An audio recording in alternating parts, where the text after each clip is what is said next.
국민 여러분, 그리고 해외 동포 여러분, 정세균 국회의장님과 선배 동료 의원 여러분, 이낙연 국무총리와 국무위원 여러분, 바른정당의 원내대표 주호영 의원입니다.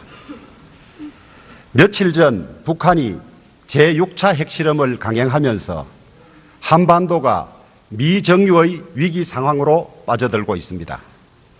김정은은 2014년 신년사에서 남북 간의 전쟁이 발발하면 핵무기를 사용하겠다고 공식적으로 선언했습니다. 김정은의 광기와 무모함에 통제불능으로 치닫고 있습니다. 북한의 ICBM 발사와 6차 핵실험 강행은 대한민국 국방안보의 대실패입니다. 북한은 3대 60년에 걸쳐서 집요하게 핵무장과 미 본토 타격 능력을 갖추기에 집착해온 반면에 그동안 5년 임기의 대한민국 대통령들은 임기 내 단기 상황 관리에만 치중하였고 2년 미만 임기의 국방부 장관과 합참의장들은 정권의 눈치만 살피면서 전쟁은커녕 전투 결심조차 제대로 할 수 없는 결기 없는 사람들로 채워졌습니다. 그 결과가 바로 오늘의 참담한 안보 대실패를 가져왔습니다. 핵폭탄의 ICBM 탑재는 북한 핵 개발에 대한 레드라인이 아니라 북한 핵 개발의 종착역입니다. 사정이 이러함에도 불구하고 문재인 정부와 여당은 전 정부가 결단한 사드 조기 배치조차 이리저리 연기하면서 대화만을 외쳐왔습니다. 우리는 정부의 이와 같은 안이한 인식과 대응에 대해서 무수히 비판해왔습니다. 이제 대한민국은 광기 어린 김정은의 핵공갈에 수시로 공포를 느끼면서 살아가야 할 처지로 전락했습니다. 북한은 대한민국을 인질로 삼아서 이 핵무기로 같이 죽자고 겁박하면서 돈과 식량과 석유를 뺏어낼 것입니다. 시간이 갈수록 북한의 핵공갈은 훨씬 더 강도를 더해갈 것이 분명합니다.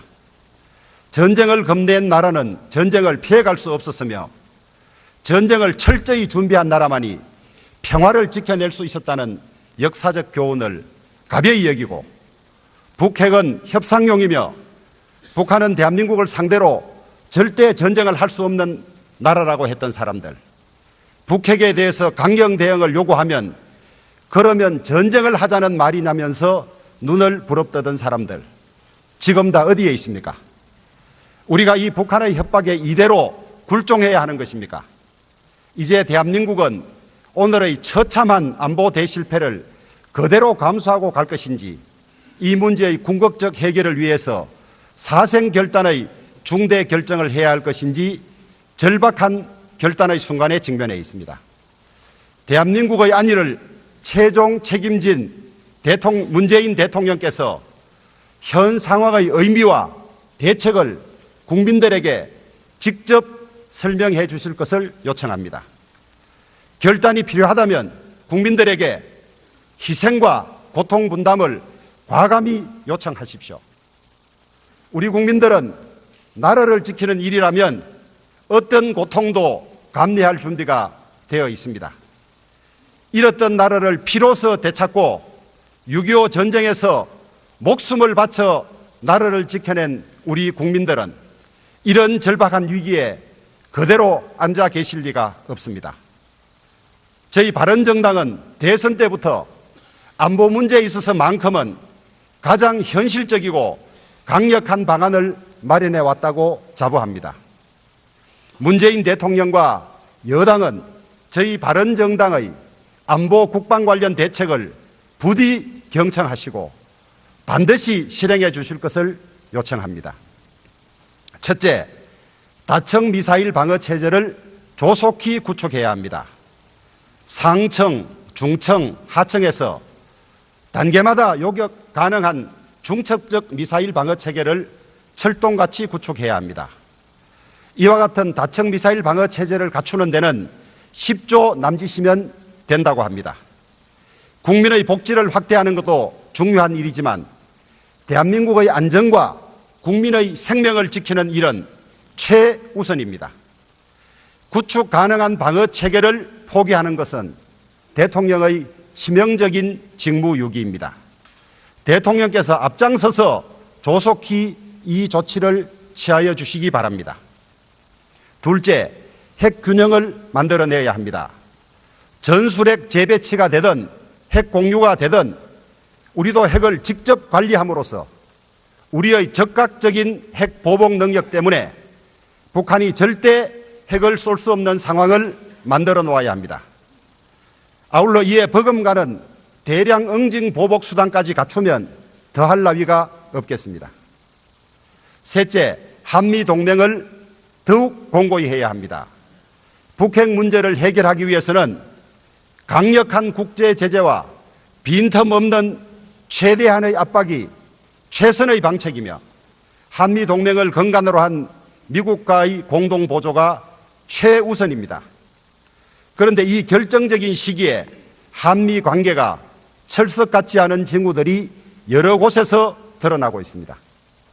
미국의 도움 없이 북핵 해결은 불가능하며 미국과의 엇박자 대북 정책은 북한이 바라는 통미봉담의 결과를 북한에 선물할 것입니다.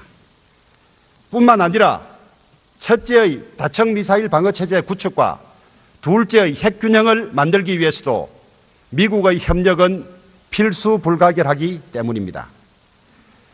그런데 시간이 얼마 남지 않았습니다. 해리 해리스 미 태평양 사령관의 예측에 의하면 북한의 핵미사일 실전 배치에는 1년 정도의 시간밖에 남아있지 않습니다. 북한의 핵미사일 실전 배치는 김정은이 틈만 나면 되뇌이는 통일대전, 즉 한반도 적화 통일의 첫 시나리오의 첫 단계가 완성되는 것입니다. 뿐만 아니라 성동격서로 의표를 찌르는 북한의 대담한 기습적 국지 도발 가능성에 대해서도 이 자리에 함께한 국방장관께서 사전에 철저히 대비해 주실 것을 촉구합니다. 문재인 대통령의 여야정 안보협의체 구성 제안에 대해서는 이미 지난 2월 이 자리에서 여야 안보정책 공동위원회 구성을 제안한 바가 있는 저로서는 늦었지만은 적극 찬성하고 환영합니다.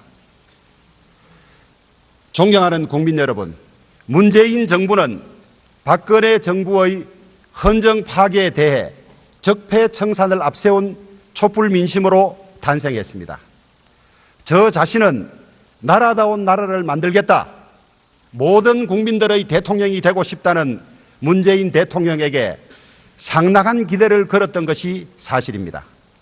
그러나 겨우 4개월이 지난 지금 저는 기대를 서서히 접으려고 합니다. 문재인 대통령은 지난 정부의 실정에 대한 반사이익으로 또 잘 연출된 소통으로 그리고 너도 나도 수혜자가 되리라는 기대에 부풀게 하는 복지 풍년으로 높은 지지율을 구가하고 있습니다. 하지만 현재의 지지율이 아무리 높다 해도 이는 신기루일 뿐입니다. 하루아침에도 폭락할 수 있는 것이 민심입니다. 역대 모든 정부의 지지율은 취임 초에는 높고 임기 말에는 낮아지는 예외 없는 현상을 보였습니다. 겸손이 필요합니다. 문재인 정부의 실패는 대한민국의 실패이고 대한민국 국민의 실패이기 때문입니다. 부디 이 정부가 성공하기를 바라는 간절한 마음을 담아서 몇 가지 고언을 드리고자 합니다. 가장 먼저 인사 실패 문제를 지적하지 않을 수가 없습니다. 대통령께서는 후보 시절에 인사 배제 5대 원칙을 천명하고 인사 추천 실명제까지 도입하겠다고 공약하셨습니다. 김진표 국정자문위원장도 인사청문회 제도가 시작된 2005년 이후의 위장 전입, 세계적인 논문 표절 기준을 도입한 2007년 이후의 논문 표절에 대해서는 어떠한 사유로도 용서하지 않겠다고 했습니다. 그런데 그 결과가 어떠합니까? 이 원칙을 위반한 경우를 일일이 숫자로 열거하기도 민망할 지경입니다. 이 자리에 계신 국무총리를 포함한 22분의 장관들 중에서 여기에서 자유로운 분이 과연 몇 분입니까? 고위공직 후보자 중에서 중도에 낙마한 사람이 5명이고 청문 보고서가 채택되지 못한 사람도 5명이나 됩니다. 청문 보고서가 채택되었지만은 사퇴했어야 마땅한 후보들도 한둘이 아닙니다. 또 코드 인사, 연줄 인사는 왜 그리 많은 것입니까? 40년 만에 검찰 출신 기용으로 파격 인사를 한 관세청장도 알고 보니 대통령의 고등학교 후배이고 노무현 참여정부 청와대 출신이었습니다. 법제처장도 아무런 공직 경험이 없는 변호사로서 대통령이 몸담았던 법무법인 소속이었습니다. 이분들이 이런 인연이 없었다면 어떻게 발탁이 되었겠습니까? 4강 대사들도 마찬가지입니다. 그 어느 때보다도 외교적 역량과 능력이 필요한 시점임에도 불구하고 캠퍼 출신으로 채워졌습니다. 모두 외교관 경험이 없거나 거의 없는 비전문가들입니다. 심히 우려됩니다. 문재인 대통령의 인사를 보면서 저는 중국의 손문 선생이 천하는 황제 개인의 것이 아니라 천하 만민 모두의 것이라는 천하위공을 떠올렸습니다. 100년 전 봉건 왕조에 대해서 외치던 손문 선생의 말을 역대 최대의 탕평 인사를 하고 있다는 이 정부에 대고 외쳐야 하는 저의 심정이 참담할 뿐입니다. 저는 대통령과 정부 여당에 묻습니다. 기회는 평등할 것입니다. 과정은 공정할 것입니다. 결과는 정의로울 것입니다라고 수시로 외쳤습니다. 이 정부의 평등, 공정, 정의가 이런 것이었습니까? 인사만 놓고 보면 이 정부의 모토는 기회는 코드여야 합니다. 과정은 막무가내입니다. 결과는 무능과 국정 실패입니다라고 말할 수밖에 없습니다. 옛말에 하늘은 그 시대가 필요로 하는 인재를 충분히 낸다고 했습니다. 조금만 더 고개를 돌리면 훨씬 유능한 인재들이 훨씬 많습니다. 대통령은 취임사에서 저에 대한 지지 여부와 상관없이 유능한 인재를 삼고초려해서라도 일을 맡기겠다고 말씀하셨습니다. 처음 말씀하셨던 것처럼 널리 인재를 구하십시오. 탕평까지는 바라지도 않겠습니다. 편가르기 코드 인사를 하더라도 제발 능력 있는 사람들을 찾아서 써주시기를 바랍니다. 또한 지시하신 인사자문위원회 구성도 좋지만은 약속하신 대로 인사추천 실명제는 예산도 들지 않습니다. 즉시 실행해 주기를 바랍니다. 이 정부 100대 국정과제 중에서 제1순위가 적폐청산입니다. 적폐청산을 내세워서 정권을 잡을 수는 있지만 적폐청산을 내세워서 정권이 성공할 수는 없습니다.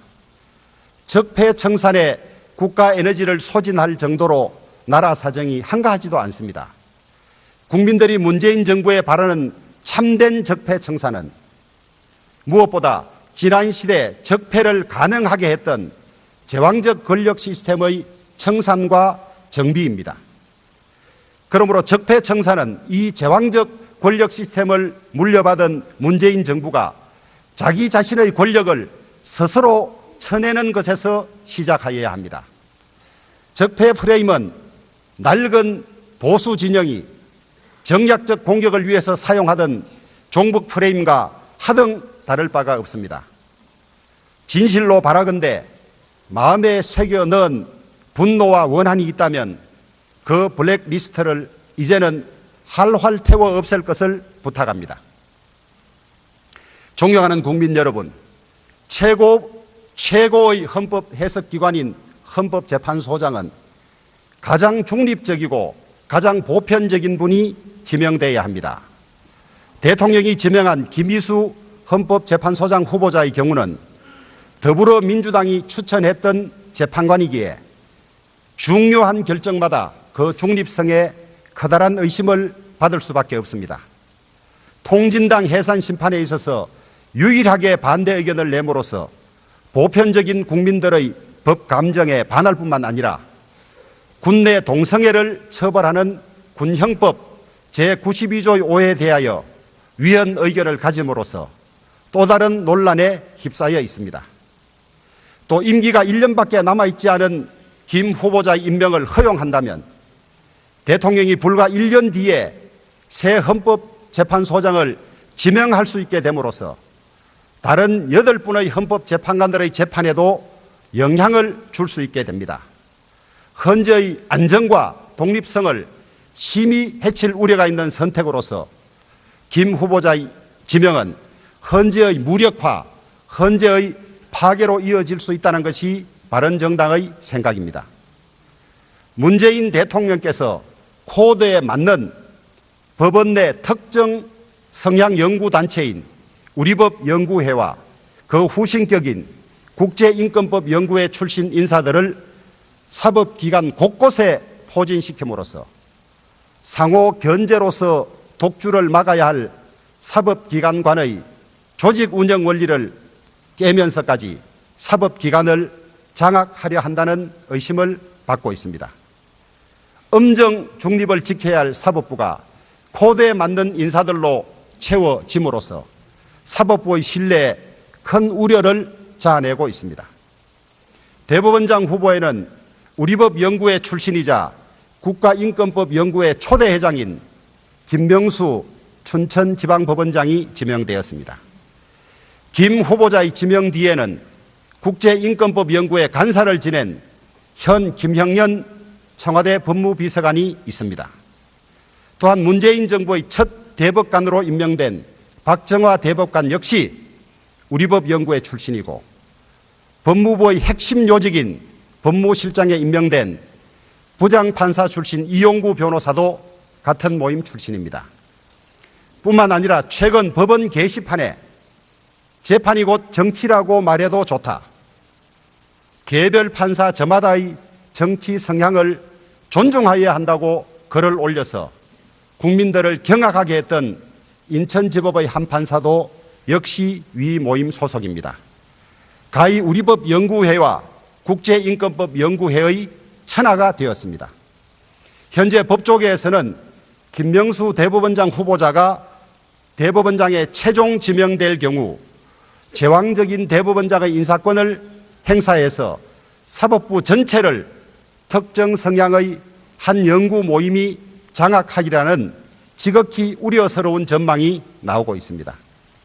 만약 문재인 대통령께서 이러한 야당과 많은 국민들의 우려를 무시한 채 코드에 맞는 특정 모임 출신의 인사들로 사법기관들을 구성한다면 이는 국민들의 신뢰를 생명으로 하는 사법부에 심대한 상처를 주는 것으로서 이 정부 임기 내에 반드시 커다란 사법 불신에 직면할 수 있게 되리라는 점을 엄중히 경고합니다. 헌법상 사법부 구성에 동의권을 가진 우리 국회가 대통령의 이러한 사법부 구성 시도가 철저한 독립과 엄정한 중립을 요구하는 정신에 맞는 것인지 국민의 입장에서 철저히 검증하고 결정하여야 할 것입니다. 이 자리에 함께한 이낙연 국무총리와 국무위원 여러분, 우리나라가 더 풍요롭고 정의로운 행복한 나라로 발전하기 위해서는 수많은 과제를 해결해야 합니다. 그렇다고 이 모든 과제를 한꺼번에 급속히 다 해결할 수는 없습니다. 중요한 과제부터 사회적 합의를 거쳐서 적절한 절차를 밟아서 부작용 없이 해결해 나가야 합니다. 하지만 문재인 정부는 너무 의욕이 앞선 것인지 적절한 절차 없이 무리하고 적극적으로 일을 추진하는 경향이 있습니다. 비정규직의 정규직화가 그런 예입니다. 물론 비정규직이 가급적 많이 정규직화되는 것은 바람직합니다. 하지만 비정규직 문제는 이해관계가 매우 복잡해서 성급하게 강행하면 많은 후유증을 만들게 됩니다. 인천공항의 경우가 바로 그렇습니다. 문재인 대통령은 취임 직후 첫 외부 행사로 인천공항을 방문하셨습니다.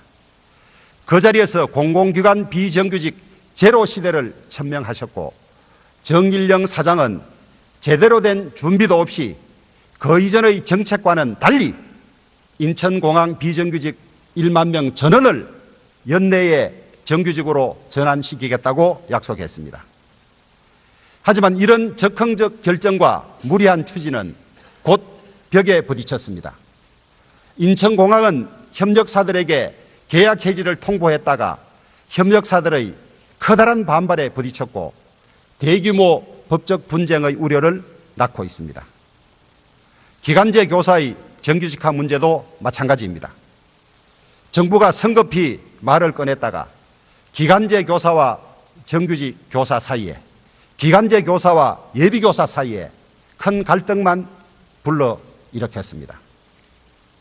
결국 정부는 뚜렷한 해결책도 가지지 못한 채 기간제 교사에게는 희망 고문을 가했고 교사 사회 전체에 심각한 갈등과 균열을 초래한 결과가 되고 말았습니다. 신고리 569기 공사 중단과 공론화위원회 설치를 통한 탈원전 시도도 마찬가지입니다. 정부는 한수원이 공공기관이므로 에너지법 제4조에 따라서 국가 시책에 협력할 의무가 있다고 주장을 하지만은 이는 억지 주장입니다. 대통령의 느닷없는 탈원전 선언과 정식 안건에도 없었던 국무회의의 졸속 결정, 말 한마디 제대로 하지 못한 주무부 장관, 그리고 산자부 1개 국장의 전결로 사실상 공사 중단을 지시한 것은 어떻게 보더라도 편법과 허점투성이입니다.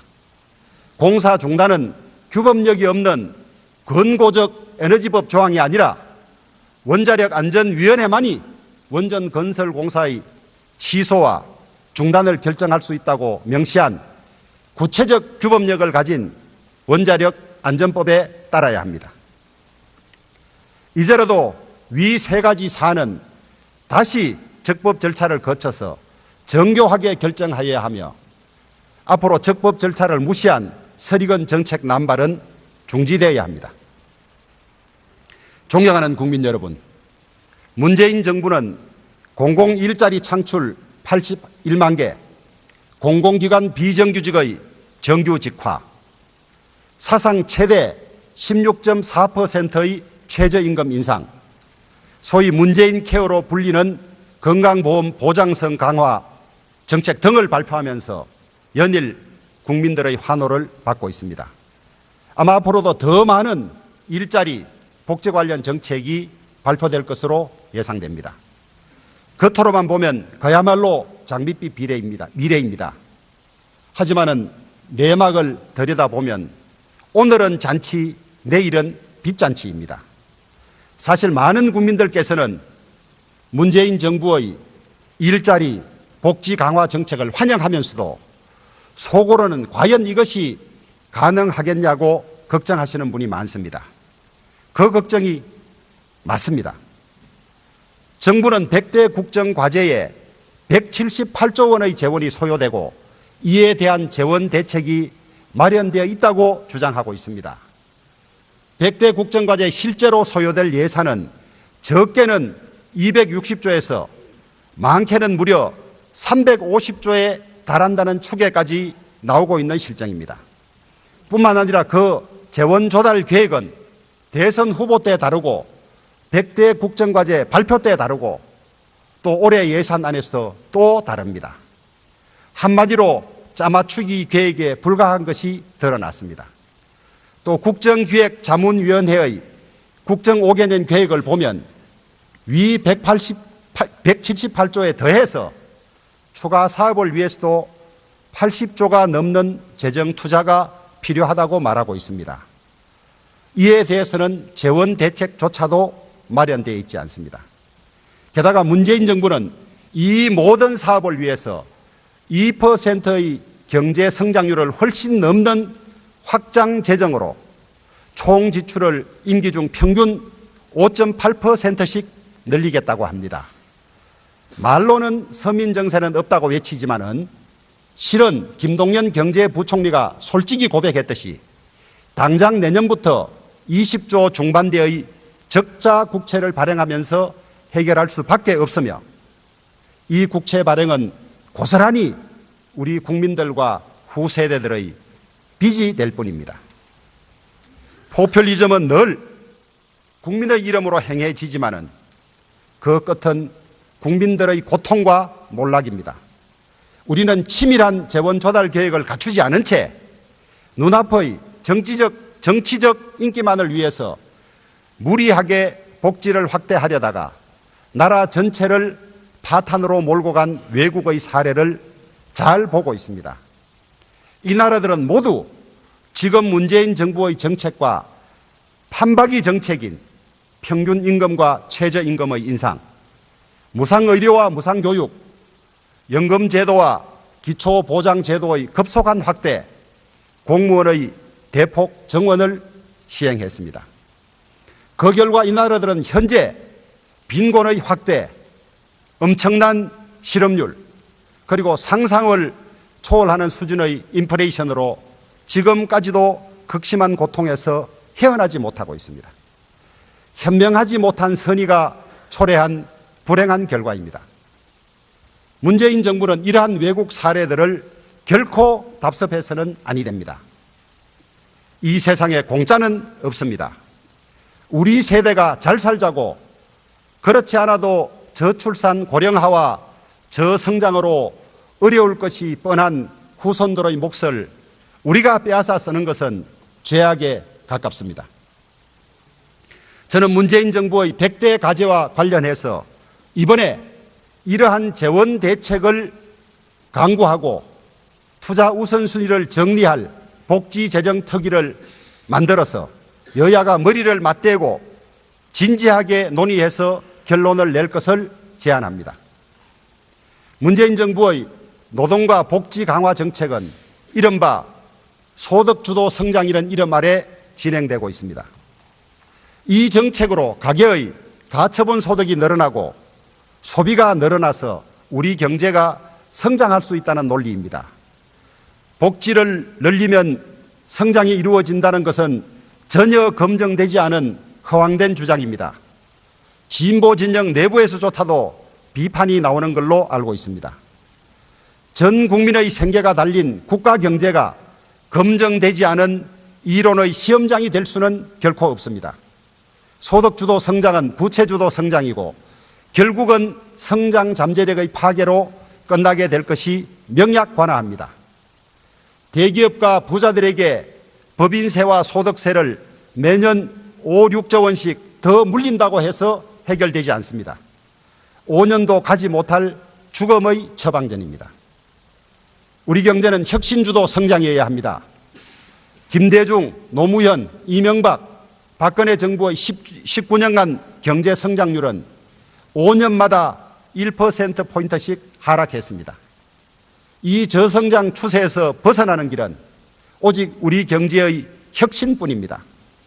오늘날 미국, 중국, 독일의 경제적 번영은 그들이 혁신 성장의 길로 달려왔기 때문에 가능한 일입니다.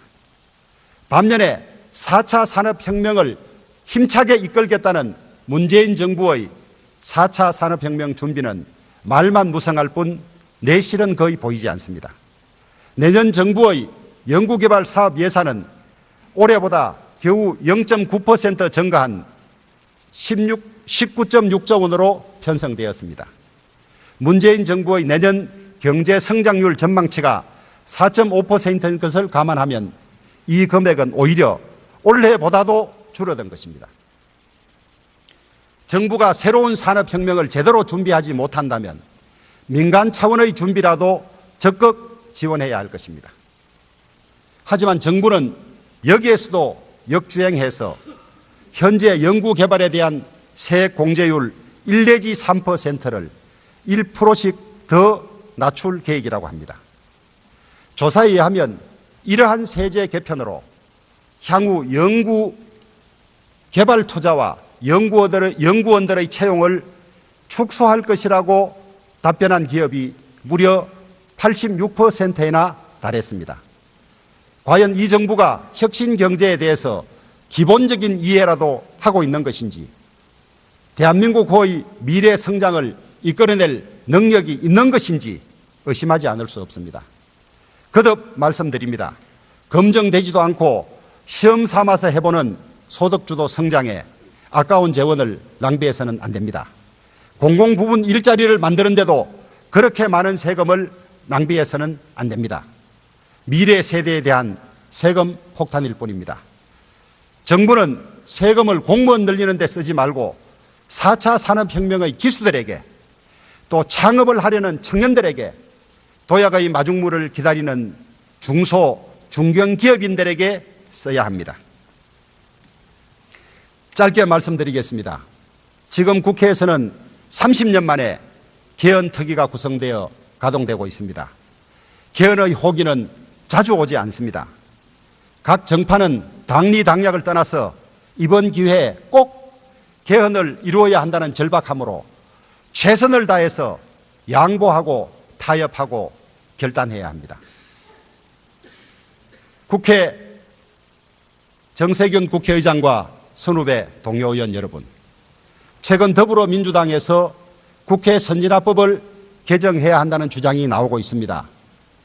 그러나 야당 시절 그렇게 개정에 반대하다가 여당이 되자 태도를 바꾸어서 적극 추진하는 모습은 솔직히 말해서 보기 좋지 않습니다.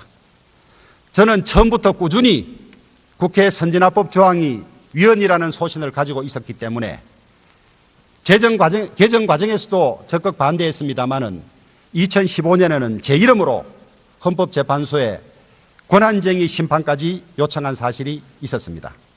비록 받아들여지지는 않았지만은 두 분의 재판관께서 본회의에서 표결할 의원 괴계인의 권한을 침해해서 위헌이라는 의견을 받아내었습니다. 하지만 저는 당장 이 법의 개정과 시행에는 반대합니다. 게임의 규칙은 유불리를 알 수 없을 때 공정하게 정해야 합니다. 개정 논의를 한다면 이번에 개정을 하고 다음 국회인 21대부터 시행을 해야 합니다. 이제는 유불리를 떠나서 유불리에 따라서 말이 바뀌는 그때 달러의 악순환을 여나 야나 모두 벗어나야 합니다. 정권이 바뀔 때마다 권력이 방송을 장악하려는 시도로 늘 시끄러웠습니다.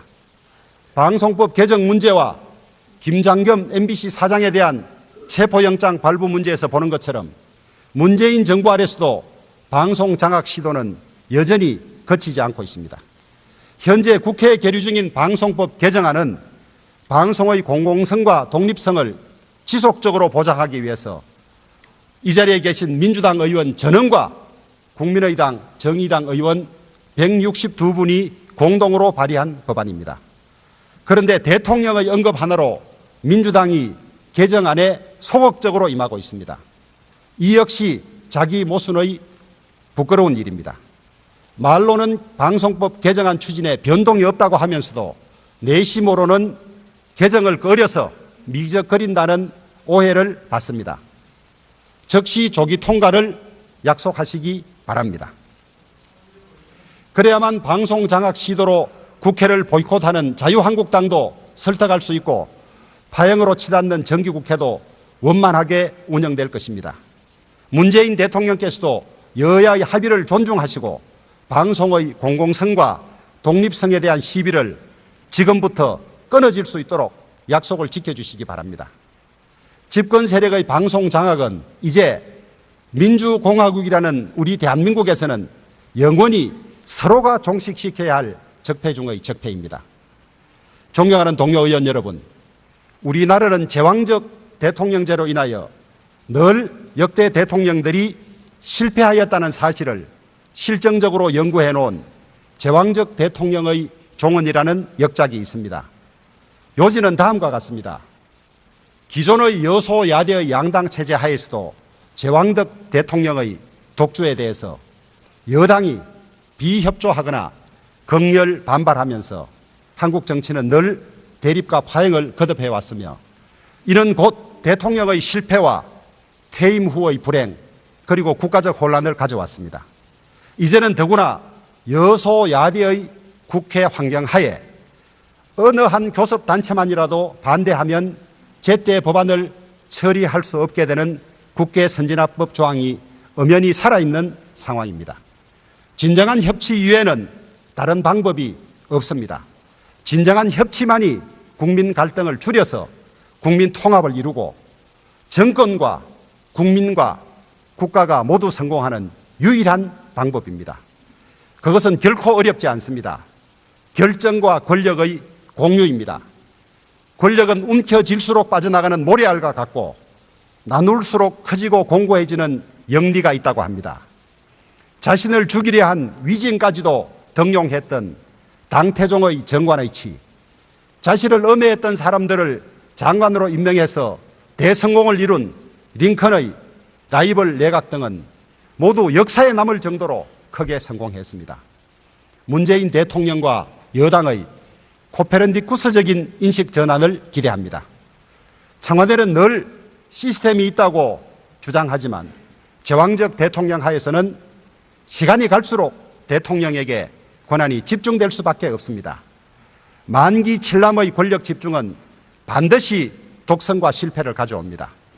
공무원들은 임명권자가 무서워서 제대로 말을 하지 못합니다. 야당의 고언은 야당이니까 늘 그러려니 하면서 흘려듣습니다. 성공한 정권에는 반드시 눈을 부릅뜨고 민심을 전하면서 지건한 여당이 있었다는 사실을 잊지 말아 주시기 바랍니다. 존경하는 국민 여러분, 그리고 이 자리에 계신 선후배 동료 국회의원과 이낙연 국무총리를 비롯한 국무위원과 공직자 여러분, 지난 8월 29일은 대한제국이 일제 국권을 빼앗긴 경술국치 107주년이 되는 날이었습니다. 경술국치 이후 이 나라 이민족이 얼마나 많은 고난과 핍박과 희생을 감내해 왔으며 얼마나 많은 피눈물을 흘렸습니까? 역사를 잊은 민족에게 역사는 반드시 보복한다고 합니다. 그 당시 지도자들의 잘못된 상황 인식과 무사한 일, 무능과 탐욕, 분열과 정쟁을 지금의 우리는 우리도 모르면서 되풀이하고 있지는 않습니까? 가슴이 서늘해짐을 느낍니다. 국가의 흥망 앞에 여야가 있을 수 없습니다. 정확한 상황 인식과 정확한 역사 인식과 상황 판단, 단합과 협치, 멸사봉건과 헌신으로 우리 다 함께 이 국가적 위기를 극복해 나가십시다. 경청해 주셔서 감사합니다.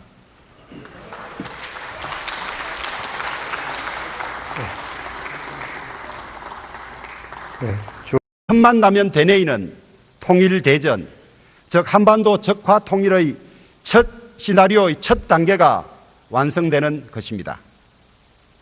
뿐만 아니라 성동격서로 의표를 찌르는 북한의 대담한 기습적 국지도발 가능성에 대해서도 이 자리에 함께한 국방장관께서 사전에 철저히 대비해 주실 것을 촉구합니다.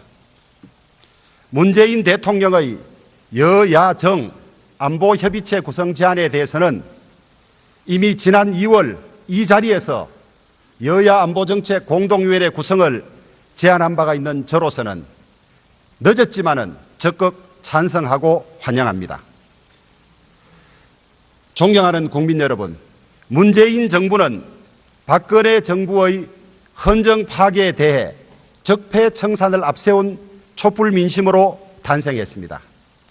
저 자신은 나라다운 나라를 만들겠다, 모든 국민들의 대통령이 되고 싶다는 문재인 대통령에게 상당한 기대를 걸었던 것이 사실입니다. 그러나 겨우 4개월이 지난 지금 저는 기대를 서서히 접으려고 합니다. 문재인 대통령은 지난 정부의 실정에 대한 반사이익으로 또 잘 연출된 소통으로 그리고 너도 나도 수혜자가 되리라는 기대에 부풀게 하는 복지 풍년으로 높은 지지율을 구가하고 있습니다. 하지만 현재의 지지율이 아무리 높다 해도 이는 신기루일 뿐입니다. 하루아침에도 폭락할 수 있는 것이 민심입니다. 역대 모든 정부의 지지율은 취임 초에는 높고 임기 말에는 낮아지는 예외 없는 현상을 보였습니다. 겸손이 필요합니다. 문재인 정부의 실패는 대한민국의 실패이고 대한민국 국민의 실패이기 때문입니다.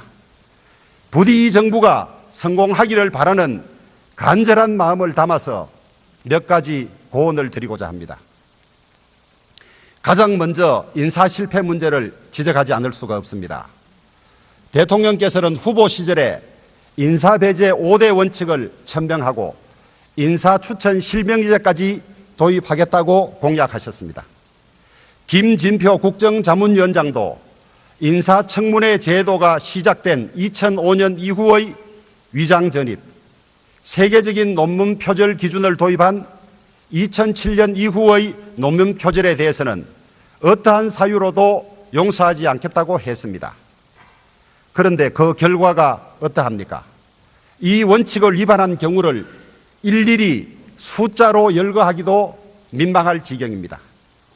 이 자리에 계신 국무총리를 포함한 22분의 장관들 중에서 여기에서 자유로운 분이 과연 몇 분입니까? 고위공직 후보자 중에서 중도에 낙마한 사람이 5명이고 청문 보고서가 채택되지 못한 사람도 5명이나 됩니다. 청문 보고서가 채택되었지만은 사퇴했어야 마땅한 후보들도 한둘이 아닙니다. 또 코드 인사, 연줄 인사는 왜 그리 많은 것입니까? 40년 만에 검찰 출신 기용으로 파격 인사를 한 관세청장도 알고 보니 대통령의 고등학교 후배이고 노무현 참여정부 청와대 출신이었습니다. 법제처장도 아무런 공직 경험이 없는 변호사로서 대통령이 몸담았던 법무법인 소속이었습니다.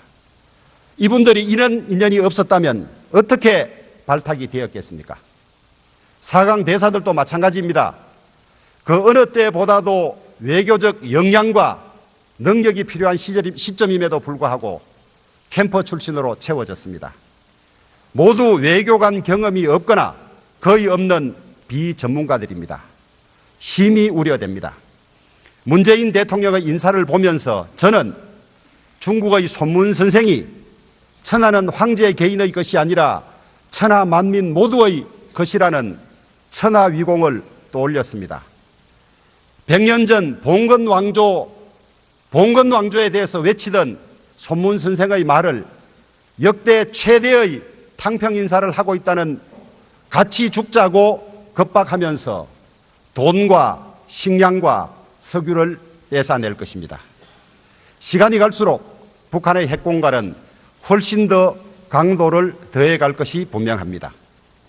전쟁을 겁낸 나라는 전쟁을 피해갈 수 없었으며 전쟁을 철저히 준비한 나라만이 평화를 지켜낼 수 있었다는 역사적 교훈을 가벼이 여기고 북핵은 협상용이며 북한은 대한민국을 상대로 절대 전쟁을 할 수 없는 나라라고 했던 사람들, 북핵에 대해서 강경 대응을 요구하면 그러면 전쟁을 하자는 말이 나면서 눈을 부릅뜨던 사람들, 지금 다 어디에 있습니까? 우리가 이 북한의 협박에 이대로 굴종해야 하는 것입니까? 이제 대한민국은 오늘의 처참한 안보 대실패를 그대로 감수하고 갈 것인지 이 문제의 궁극적 해결을 위해서 사생결단의 중대 결정을 해야 할 것인지 절박한 결단의 순간에 직면해 있습니다. 대한민국의 안위를 최종 책임진 문재인 대통령께서 현 상황의 의미와 대책을 국민들에게 직접 설명해 주실 것을 요청합니다. 결단이 필요하다면 국민들에게 희생과 고통 분담을 과감히 요청하십시오.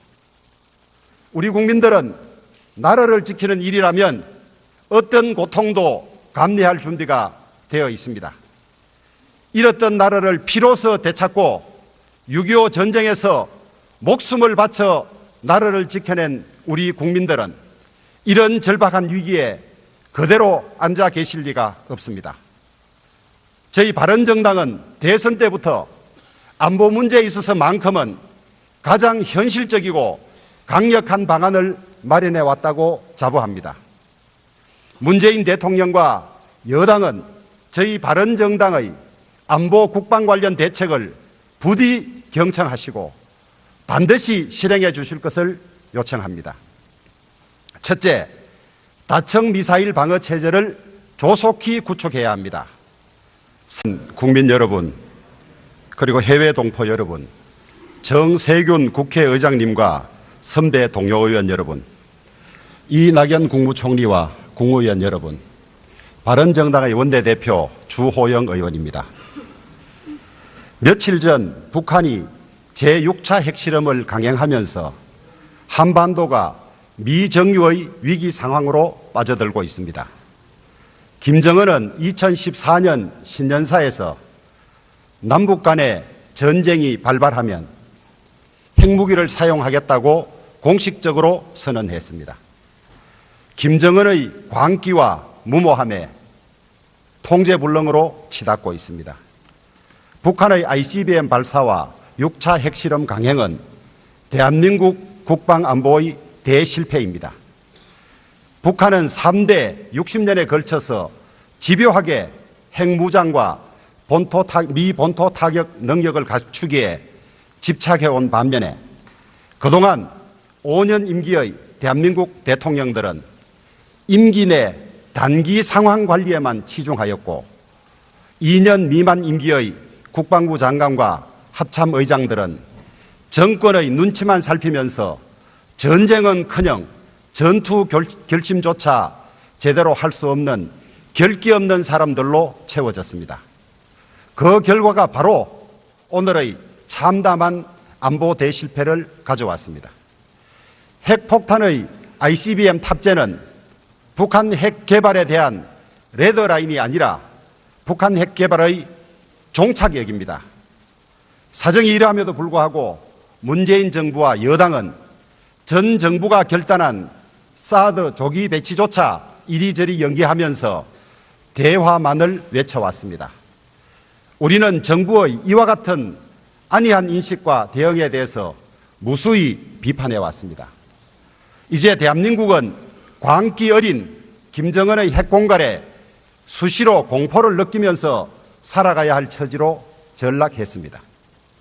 북한은 대한민국을 인질로 삼아서 이 핵무기로 상층, 중층, 하층에서 단계마다 요격 가능한 중첩적 미사일 방어 체계를 철동같이 구축해야 합니다.